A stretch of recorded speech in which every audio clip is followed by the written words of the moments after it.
Hi guys, இந்த வீடியோவில் நம்ம மீஷோ குர்த்தி ஹால் தான் பார்க்க போகிறோம். நான் வாங்கின பிளாக் குர்த்தி பார்த்தீங்கன்னா viscose rayon material, printed Anarkali kurta with dupatta. இந்த குர்த்தி பார்த்தீங்கன்னா சென்டரில் கட் ஒர்க் மாதிரி கொடுத்துருக்காங்க, ஆனால் கட் ஒர்க் கிடையாது, எல்லாமே ஸ்டிச்சாக தான் இருக்குது.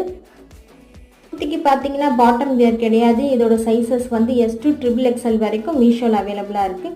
இதோட ரேட் பார்த்தீங்கன்னா 509 கேஷ் ஆன் டெலிவரி. அதுவே நீங்கள் ஆன்லைனில் பே பண்ணி வாங்கும்போது 487K பே பண்ணி வாங்கிக்கலாம். குர்த்திக்கு பார்த்தீங்கன்னா 3/4 ஸ்லீவ் கொடுத்துருக்காங்க. இந்த குர்த்தியில் பண்ணியிருக்க ஃபாயில் பிரிண்ட் பார்த்தீங்கன்னா ஆஃப்டர் வாஷ்க்கு அப்புறம் ஃபேட் ஆகிறதுக்கு நிறையவே சான்ஸ் இருக்குது. இதுக்கு கொடுத்துருக்க துப்பட்டா பார்த்தீங்கன்னா ரொம்ப லாங்காகவும் இல்லை, ஷார்ட்டாகவும் இல்லாமல் மீடியமாக இருக்குது. குர்த்தி இமேஜில் பார்க்கும்போது ரொம்ப லாங் குர்த்தி மாதிரி இருந்துச்சு, நேரில் வரும்போது ரொம்ப ஷார்ட் குர்த்தியாக இருக்குது. நான் எதிர்பார்த்த மாதிரி இல்லை. மற்றபடி இந்த குர்த்தி ரொம்ப நல்லாயிருக்கு. பிளாக் லவர்ஸ்க்குலாம் ரொம்ப பிடிக்கும். இந்த வீடியோ உங்களுக்கு பிடிச்சிருந்துச்சுன்னா லைக்